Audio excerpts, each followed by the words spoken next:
ధన్యుడు. అది భక్తి. పోతన గారు భాగవతం చేస్తూ అష్టమస్కందంలో ఓ మాట అంటారు, పానీయంబులు త్రాగుచున్ కుడుచుచున్ భాషించుచున్ హాసలీలా నిద్రాదులు చేయుచున్ తిరుగుచున్ లక్షించుచున్ సంతత శ్రీనారాయణ పాద పద్మయుగళీ చింతామృతాస్వాద సంధానుండై మరచన్ సురారిసుతుడే తద్విశ్వమున్ భూవరా. ఇది భక్తి అన్న మాటకు అర్థం. మనం పరమేశ్వరుణ్ణి విడిచిపెట్టి, మనమన్న మాటలో మీరు రారు, నాలాంటి వాడి గురించి చెప్తున్నాను, భగవంతుణ్ణి విడిచిపెట్టి కేవలముగా జగత్తు యందు ఉండేటటువంటి భోగస్థానములకు మమేకము చెంది ఈశ్వరుడిచ్చిన ఏ విభూతి అయినా నాది అని గుండెల మీద చెయ్యి వేసి చరిచి మాట్లాడతాడు. అది అహంకారం. నిజంగా ఎవరు జ్ఞానియో, ఎవరు ఆ వినయ సంపత్తి మొదట ఏర్పడిందో వాడు ఇదంతా ఈశ్వర విభూతి అంటాడు. ఆయన పటకార పైన పట్టుకున్న చెయ్యి వంటివాడు, నేను పటకార వంటివాడిని. ఆయన పట్టకపోతే నేను దేన్ని పట్టుకుంటాను? కాబట్టి పట్టుకున్న చెయ్యేదో అది గొప్పది, నేనెంతటి వాడిని అంటాడు. అందుకే శంకరాచార్యుల వారు అన్నారు, నువ్వెవరివి అని నేను అడగను, నీకేమొచ్చు అని నేను అడగను, నేను నీకొకటి చెప్తానది నేర్చుకో అన్నారు. అవినయమపనయ విష్ణోహో షట్పది చేస్తూ ఆయన మనకి ప్రార్థనలో నేర్పిన మొట్టమొదటి మాట అది.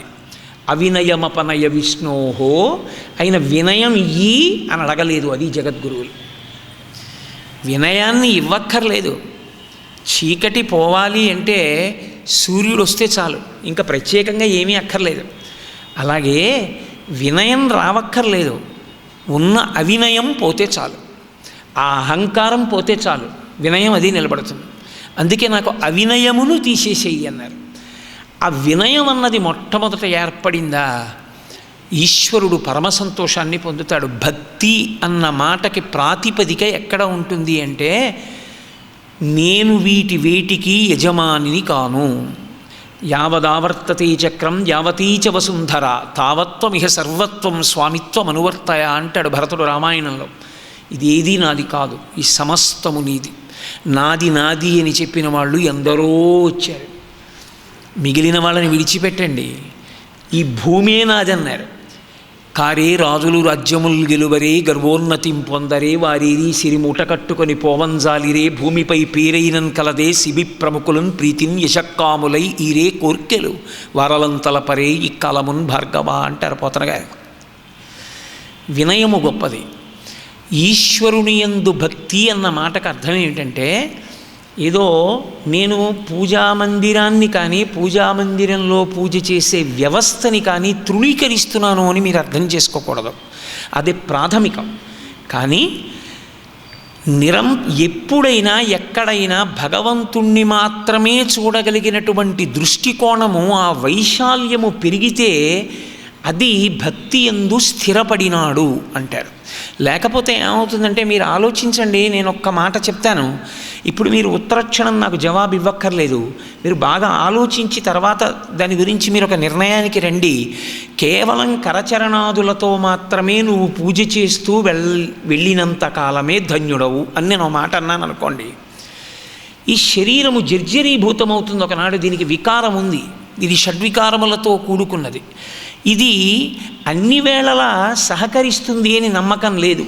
అలా సహకరించి ఉంటే 2 రోజుల క్రితం నేను ఉపన్యాసానికి వచ్చి ఉండేవాడిని. కాబట్టి ఇది అన్ని వేళలా సహకరించదు. మరి అన్ని వేళలా సహకరించినప్పుడు ఈ శరీరంతో, కర్మేంద్రియాలతోటి, జ్ఞానేంద్రియాలతోటి పూజ చెయ్యలేని పరిస్థితి ఏర్పడిన నాడు దిక్కేది?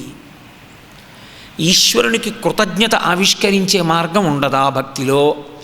అందుకే ఒంట్లో ఓపికండగా చేసేటటువంటి భక్తి ఓపిక ఉడిగిపోయిన తరువాత నిలబడగలిగినటువంటి స్థాయి కోసమని చేసే ప్రయత్నం యథార్థమునకు అది. అందుకే అన్ని వ్రతాలలోకి గొప్పది ఏది అంటే ఏకాదశి వ్రతం అంటారు. ఏకాదశి వ్రతం చాలా కష్టం అండి అంటారు. ఏం చేయాలండి ఏకాదశి వ్రతం అని అడిగారు అనుకోండి నన్ను. నిర్జలోపవాసం చెయ్యండి అని నేను చెప్పవలసి ఉంటుంది యథార్థానికి. నీళ్లు కూడా పుచ్చుకోకండి. అందుకే బ్రహ్మచారికి, కాయకష్టం చేసేవాడికి, 80 ఏళ్ళు దాటిన వాడికి, వ్యాధిగ్రస్తుడికి ఏకాదశి వ్రతాలు లేవు. ఏకాదశి ఉపవాసం చేయడమే వ్రతం అంతే. ఏమంటే ఆ పాటి మేము చేయలేమా అంటారేమో. ఏకాదశి వ్రతం చేసేటప్పుడు మనసులో ఏమనుసంధించాలందో తెలుసా శాస్త్రం?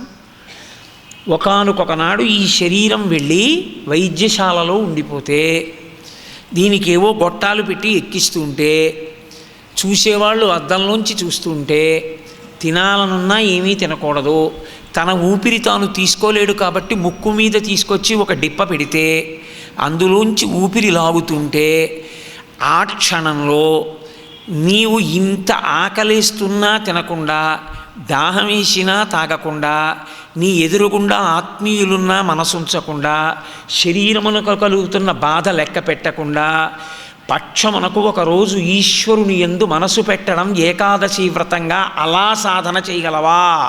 ఆ రోజు కొరకు ఈరోజు సాధన మొదలుపెట్టాలి. అలా ఉన్నాననుకుని మొదలుపెట్టాలి. ఇంట్లో అందుకే ఏకాదశి అంటే 11 ఇంద్రియములను వెనక్కి తీయాలి. 5 జ్ఞానేంద్రియములను, 5 కర్మేంద్రియములను, మనస్సుని వెనక్కి తీసి ఈశ్వరుని యందు పెట్టాలి. ప్రయత్నపూర్వకంగా దీని బాధకి సాక్షిగా నిలబడి భగవంతుని యందు నిలబడగలగాలి. దేనికి సాధన అంటే ఒకనాడు ఇది ఇంట్లోంచి బయటికి వెళ్ళాలి కాబట్టి. అప్పుడు తేలికగా మనసు నిలబెట్టడానికి ఇప్పుడు సాధన. ఏ సాధన చేయకుండా అప్పుడెప్పుడో నిలబడుతుందంటే, దంతంబుల్ పడనప్పుడే తనువుయందారూఢియున్నప్పుడే, కాంతాసంఘము రోయనప్పుడే, జరాక్రాంతంబు కానప్పుడే, వింతల్మేన చేయించునప్పుడే, కురుల్ వెల్వెల్ల కానప్పుడే, చింతింపన్వలమీ పదాంబుజములన్ శ్రీకాళహస్తీశ్వర అంటాడు దూర్జటి. కాబట్టి సాధన అన్నది మనోసంబంధము. ఏది ఋషులు ఇచ్చినా మనసుని ఉద్ధరించడానికి ఇస్తారు. అందుకే ఇంద్రియాణి బలిష్టాని ననియుక్తాని మానద అపక్వస్య ప్రకుర్వంతి వికారాం స్థాననీకశః. ఇంద్రియములు, మనస్సు, వీటిని నిగ్రహించడం చాలా చాలా కష్టం. మనస్సు యొక్క భావములు ఈశ్వరుడి వైపుకి తిరిగిపోయగలిగాయి అనుకోండి, వాడంత ధన్యుడు లేడిగా. ఇది మొదట్లో కృతజ్ఞతతో ప్రారంభమై మంచి జరిగితే ఈశ్వరుని తలుచుకోవడంతో మొదలవుతుంది. చివర చెడు జరిగితే అప్పుడు ఈశ్వరుణ్ణి. చాలా సంతోషం, ఈశ్వరా మీకు కృతజ్ఞతలు. ఎందుకు కృతజ్ఞతలు? గతంలో ఏదో పాపం చేశాను, పోవాలిగా, ఇప్పుడు పోయింది. నాకు చేసే ఉపకారం ఏమిటో తెలుసా? మీ పాదముల యందు అనురక్తి పోకుండా చూడండి. ఏదో ఒక సంఘటన జరిగింది, సంఘటన మిగిలిపోయి ఈశ్వరుడు జారిపోతే నీ బతుకు పాడైపోయింది. మళ్ళీ ఎప్పుడు వస్తావు మనుష్యుడిగా? గతంలో కూడా ఉన్నాయి, కోట్ల జన్మలు ఉన్నాయి, అప్పుడు ఉన్నారు భార్యలు ఉన్నారు, అప్పుడు ఉన్నారు బిడ్డలు. వాళ్ళని నువ్వన్నా వదిలేవు, నిన్ను వాళ్ళన్నా వదిలేరు. ఇప్పుడు ఈ జన్మలో కూడా సంఘటనలని ప్రాతిపదికగా చేసుకుని ఈశ్వరుణ్ణి వదిలిపెడితే, అందుకే మహాభారతంలో కుంతీదేవి ఒక మాట అంటుంది, నాకు ఏది కావాలో తెలుసా? పాండవులందు యాదవులందు నాకు మోహ విచ్ఛేదము చేయుమయ్య, ఘనసింధువు చేరిడి గంగభంగి నీపాద సరోజ చింతనముపై అనిశము మదీయ బుద్ధి అత్యాదర వృత్తితో గదియగనట్లు చేయగదయ్య ఈశ్వర. నాకు కావలసింది ఏమిటో తెలుసా ఈశ్వర? నది పరిగెత్తి పరిగెత్తి పరిగెత్తి ఒకరు దారి చూపించకపోయినా వెళ్ళి సముద్రంలో కలిసినట్టు, ఒక సాధుపురుషుడు స్నానం చేస్తే పొంగిపోయి నిలబడకుండా, ఒక ముళ్ళ చెట్టు వీపు గోకితే బాధపడకుండా, ఒక దుర్మార్గుడు వచ్చి మూత్ర విసర్జన చేస్తే బెంగపెట్టుకోకుండా, పెద్దలు వచ్చి సంకల్పం చెప్పి స్నానం చేస్తే పరవశించిపోకుండా, తన మార్గాన తాను వెళ్ళి పరమేశ్వరుడితో కలుసుకున్న భక్తుల్లా సముద్రుడితో కలిసిపోయిన నదిలా నా ప్రయాణం, నా జీవితంలో నా సాధన, నా బుద్ధి పరిగెత్తి పరిగెత్తి పరిగెత్తి చిట్ట చివర నీలోకే చేరిపోయి నీలోనే కలుసుకునేటట్టు, ఇన్నిటిని విడిచిపెట్టి వెళ్ళిపోతున్న నదిలా మోహము విచ్ఛిన్నమైపోయేటట్టుగా కృష్ణా నన్ను అనుగ్రహించు అని కుంతి కోరింది. అది భక్తి.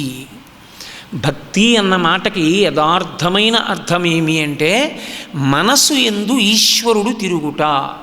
మనసు యందు ఈశ్వరుడు తిరగడానికి కారణం ఒకటి, ఆయన పట్ల ఉన్నటువంటి ప్రేమ. 2, ఎప్పుడూ ఆయన్ని చూసి మురిసిపోగలిగినటువంటి లక్షణం. అందుకే నేను మీతో మళ్ళీ మనవి చేస్తున్నాను అని అనుకోకండి. ఎందుకంటే ప్రవచనమునకు ఒక లక్షణం ఉండాలి అని పెద్దలు అంటారు. ప్రవచనం అంటే ప్రకృష్ట వచనం అని. పందిరిరాట వేసేవాడు పందిరిరాట వేసి వెళ్ళిపోకూడదు. పందిరిరాట వేసినవాడు తాను ఊపాలి. తానే ఊపి గట్టిగా ఉందా లేదా చూడాలి. గట్టిగా లేదనుకోండి, తనే బాగా ఊపి నేల గుల్లబారిన చోట మళ్ళీ రాళ్ళు తెచ్చి వేసి గుణపాన్ని తిప్పి బాగా నొక్కాలి. కాలుతో నొక్కి మళ్ళీ గుంజ కదిపి కదలట్లేదని తాను అప్పుడు వెళ్ళాలి. అంతేగాని నేను గుంజ పాతానని వాడు వెళ్ళిపోతే వచ్చినవాడు పందిరేస్తే కింద పడిపోతుంది. అంటే పందిరిరాట పాటడం ఎలా ఉంటుందో ప్రవచనం అంటే అలా ఉండాలి అని శాస్త్రవాక్కు. కాబట్టి నేను ప్రవచనం చేస్తున్నానన్న అహంకారంతో ఈ మాట నేను అంటలేదు, దానికి ప్రయత్నం చేస్తున్నానని మాత్రమే అంటున్నాను. అందుకే 1కి 4 మాటలు మనవి చేస్తున్నాను.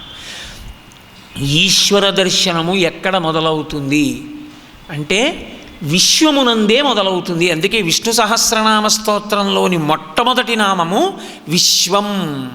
నిజానికి మిగిలిన 999 నామములు ఆ నామమునకు వ్యాఖ్యానములు. విశ్వమే విష్ణువు. అందుకే శుకబ్రహ్మ భాగవతంలో పరీక్షత్తుకి ప్రారంభం చేస్తూ హరిమయము విశ్వమంతయు హరి విశ్వమయుండు హరిమయము కాని ద్రవ్యము పరమాణువు లేదు వంశపావన వింటే అని ప్రారంభం చేశాడు. హరిమయము విశ్వమంతయు అలా నీకు అనుభవంలోకి వచ్చే పర్యంతమో ఇదంతా ఈశ్వరుడిది, ఎంత గొప్పగా తయారు చేశాడా అని నువ్వు ఆ కోణంతో చూడడం నీకొస్తే ప్రపంచమంతా ఈశ్వర విభూతి, దృష్టి పవిత్రమవుతుంది. అది లేనినాడు ఏమవుతుందంటే ఎక్కడెక్కడ నీకు ఏది అందంగా కనపడిందో అది నీకు కావాలనిపిస్తుంది. ప్రేమ స్థానాన్ని కామం ఆక్రమిస్తుంది. కామము ఆక్రమిస్తే నరకద్వారం తెరుచుకుంటుంది. కామద్వారము మూసుకుని ప్రేమద్వారం తెరుచుకుంటే పరమేశ్వరుడి వైపుకి ప్రస్థానం ప్రారంభమవుతుంది. అది భక్తి. కాబట్టి భక్తి కూడా మనోస్థాయి ఎందే ఉంటుంది. అది కూడా మనస్సులోంచి ఉత్పన్నమయ్యేదే తప్ప భక్తి అంటే కొత్తగా ఏదో విచిత్రమైనటువంటి స్థితిలో ఉంటుంది అని భావన చెయ్యకూడదు. కాబట్టి ఇటువంటి స్థితిని పొందినటువంటి భక్తిలో మిగిలినటువంటి అవతారాలన్నిటిలో కూడా ఈశ్వరావతారముల యందు ఏదో ఒక కారణానికి ఈశ్వరుణ్ణి పిలిచారు. నువ్వు అవతార స్వీకారం చెయ్యి అని పిలిచిన వాళ్ళు ఉన్నారు. అవతార స్వీకారము అన్న మాట గురించి కూడా కించిత్ అవగాహన ఉండవలసిన అవసరం ఉంటుంది. అవతార తార ఈ రెండు పరస్పర విరుద్ధమైన మాటలు. తార అంటే ఉన్నది ఉన్నట్టు మీకు కనపడక మీ మాంసనేత్రము దాని యథార్థ స్వరూపమును తెలుసుకొనలేక అది ఎంత పెద్దదో మీకంత చిన్నదిగా చూపించగలిగిన అయోమయావస్థకి మనోకోణంలో తారా అని పేరు. ఆకాశంలో ఉంటుంది తారాపథము అంటాం మనం. నక్షత్రాన్ని చూపించి అదిగోనండి చుక్క అంటాడు, చిన్నదిలా కనపడుతుంది. నిజానికి అంతేనా నక్షత్రం? నక్షత్రం భూమి కన్నా కొన్ని లక్షల రెట్లు పెద్దది. అసలు తార యొక్క యథార్థ స్వరూపాన్ని మీకు చూపించడం కోసం తార కిందకు వచ్చిందనుకోండి, తారని యథార్థంగా చూడడానికి మనం ఉండం. ఎందుకంటే తార దిగితే తారని చూడడానికి మాంసనేత్రము యొక్క శక్తి చాలదు. అది స్వయం ప్రకాశకం, సూర్యుని కన్నా కొన్ని కోట్ల రెట్లు ప్రకాశకం. అటువంటి ప్రకాశవంతమైన తార కిందకొస్తే మన మాంసనేత్రం ఎలా చూస్తుంది? కాబట్టి చూడలేదు. కానీ అది ఏం చెప్పిందో అది నిజమనుకుని మనం అలాగే తార అని సరిపెట్టేసుకుంటూ ఉంటాం. కాబట్టి తారగా ఉన్నదేదో అది నీకు అర్థమే కానిది. ఆ తార ఒక్క విషయంలో మినహాయింపిచ్చి నీ మాంసనేత్రంతో చూడడానికి వీలైన రీతిలో కిందకొచ్చి నీ ముందు నిలబడగలిగితే ఆనాడు నువ్వు చూస్తే దాన్ని అవతార. తార నీకు కనపడనిది, అవతార నిన్ను అనుగ్రహించినది. అరే నువ్వు నన్ను చూడలేవాయా, నువ్వు చూడడానికి వీలుగా నేను వస్తున్నాను. ఎలా రావాలి? ఈ మాంసనేత్రము చూడడానికి యోగ్యమైనంత తేజస్సుతో వచ్చి నీ ముందు కరచరణాదులతో నిలబడతాను. సగుణా నిర్గుణా సాత్ ద్విధా ప్రోక్త మనీషిభి సగుణారాగిభి సేవ్యా నిర్గుణాతుర్విరాగిభి అంటాడు వ్యాసుడు. నిర్గుణమై అంతటా నిండిపోయినటువంటి పరబ్రహ్మము సగుణమై ఒక ఆకారమును పొంది కంటి ఎదుటకొచ్చి నిలబడితే దానికి అవతారమని పేరు. అసలు అలా ఎందుకో రావాలి